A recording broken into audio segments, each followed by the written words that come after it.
Chapter 2, Job Order Costing.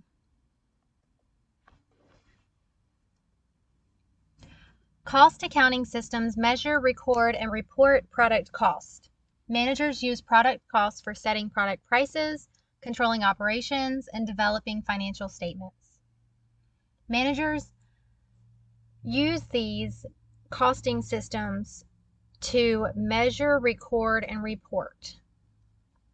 The two main types of costing accounting systems for manufacturing are job order cost systems and process cost systems. A job order cost system provides product cost for each quantity of product that is manufactured. Each quantity of product that's manufactured is called a job. Job order cost systems are often used by companies that manufacture custom products for customers or batches of similar products. Manufacturers use a job order cost system, also called job shops. Examples of a job shop would be an apparel manufacturer or a guitar manufacturer. A process cost system provides product cost. A process cost system provides product cost for each manufacturing department or process. A process cost system is often used by companies that manufacture units of a product that are indistinguishable from each other and are manufactured using a continuous production process. Examples would be oil refineries, paper producers, chemical processors, and food processors. Job order cost system records and summarizes manufacturing costs by jobs. While jobs are still in the production process, they are part of work-in-process inventory. While we are working on them, while we are still producing them, they are to be held in work-in-process inventory. As jobs are completed, they then move into finished goods inventory because we have completed them. They're finished. When the finished goods are sold to customers, their costs become part of cost of goods sold. We've sold the product, so now we're moving all the cost of that product to cost of goods sold. In a job order cost accounting system, perpetual inventory controlling accounts and subsidiary ledgers are maintained for materials, work in process, and finished goods inventories. The materials account in the general ledger is a controlling account. A separate account for each type of material is maintained in a subsidiary materials ledger. Increases, which are debits, are based on receiving reports, which is supported by the supplier's invoice. Increases are based on receiving reports, which is supported by the supplier's invoice. Decreases, which are credits, are based on materials requisitions for particular jobs. Decreases are based on requisitions for particular jobs. A receiving report is prepared when materials that have been ordered are received and inspected.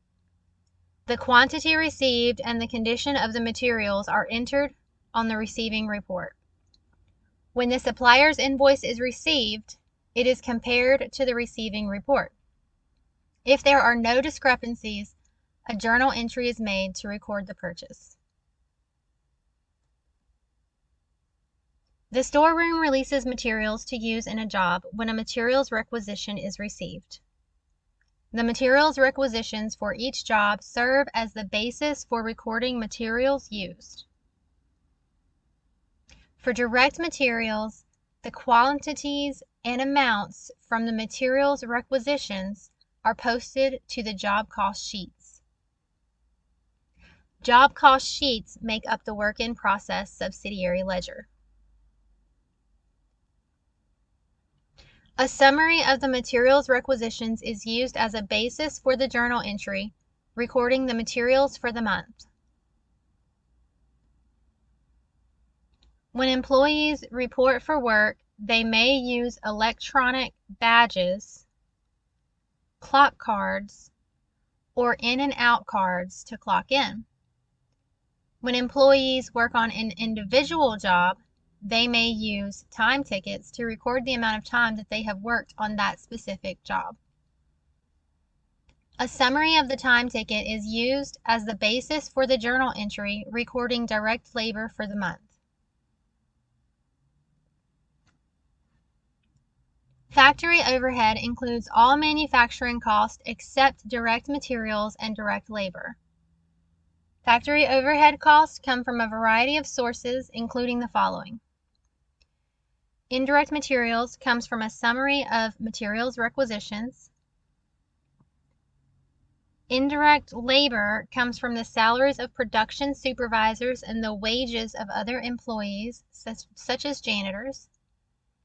Factory power comes from utility bills. And factory depreciation comes from the accounting department, where they compute the amount of the depreciation. Factory overhead is different from direct labor and direct materials in that it is indirectly related to the jobs. That is, factory overhead costs cannot be identified with or traced to specific jobs. For this reason, factory overhead costs are allocated to jobs. The process by which factory overhead or other costs are assigned to a cost object, such as a job, is called cost allocation. The factory overhead costs are allocated to jobs using a common measure related to each job.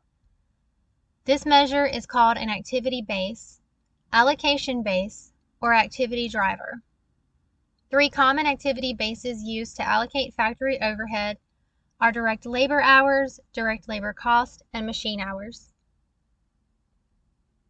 Factory overhead costs are normally allocated or applied to jobs using a predetermined factory overhead rate. The predetermined factory overhead rate is computed as you take the estimated total factory overhead cost and divide it by the estimated activity base, and that's going to give you your predetermined factory overhead rate. Many companies are using a method for accumulating and allocating factory overhead cost. This method, called activity-based costing, uses a different overhead rate for each type of factory overhead activity, such as inspecting, moving, and machining. The factory overhead account is increased for the actual overhead costs incurred. To increase the factory overhead account, debit that account. The factory overhead account is decreased or reduced for the applied overhead. And to decrease the factory overhead account, you're going to apply a credit. The actual and applied overhead usually differ because the actual overhead costs are normally different from the estimated overhead cost. Depending on whether actual overhead is greater or less than applied overhead, the factory overhead account will either have a debit or a credit ending balance as follows. If the applied overhead is less than the actual overhead incurred, the factory overhead account will have a debit balance. This debit balance is called under-applied factory overhead or under-absorbed factory overhead. If the applied overhead is more than the actual overhead incurred, then factory overhead account will have a credit balance. This debit balance is called over-applied factory overhead or over-absorbed factory overhead.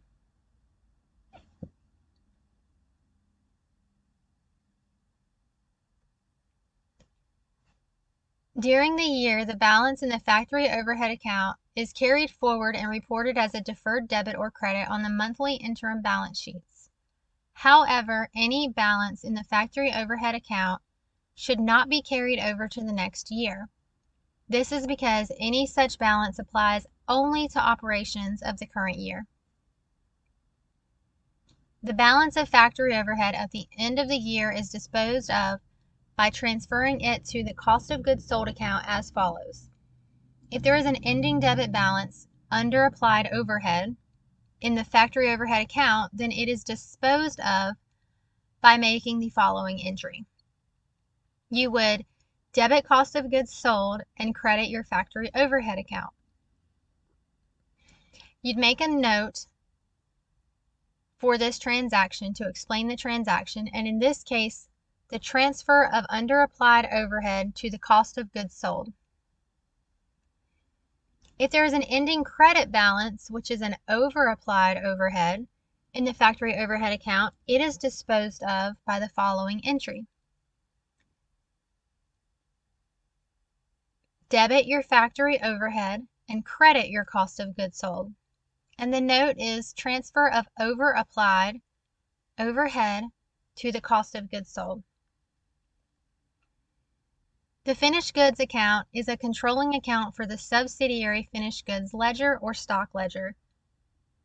Each account in the finished goods ledger contains cost data for the units manufactured, units sold, and units on hand. Period costs are used in generating revenue during the current period, but are not involved in the manufacturing process. Period costs are recorded as expenses of the current period as either selling or administrative expenses.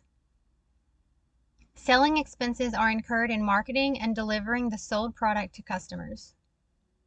Administrative expenses are incurred in managing the company but are not related to the manufacturing or selling functions. A job order cost accounting system may be used by a professional service business. For example, an advertising agency, an attorney, and a physician each provide services to individual customers, clients, or patients. In such cases, the customer, client, or patient can be viewed as a job for which costs are accumulated. The primary product cost for a service business are direct labor and overhead costs. Any materials or supplies are insignificant and are included as part of overhead cost. Like a manufacturing business, direct labor and overhead cost of rendering services to clients are accumulated in a work-in-process account. When the job is completed and the client billed, the costs are transferred to a cost of services account. Cost of services is similar to the cost of merchandise sold account for a merchandising business, or the cost of goods sold account for a manufacturing business. A finished goods account and related finished goods ledger are not necessary. This is because the revenues for the services are recorded only after the services are provided. This is an example of the flow of cost through a service business. So here we are looking at T accounts, and we have the T account for wages payable, work in process, cost of services, supplies, and overhead. And this is a great little chart for you to review to see the debits and the credits.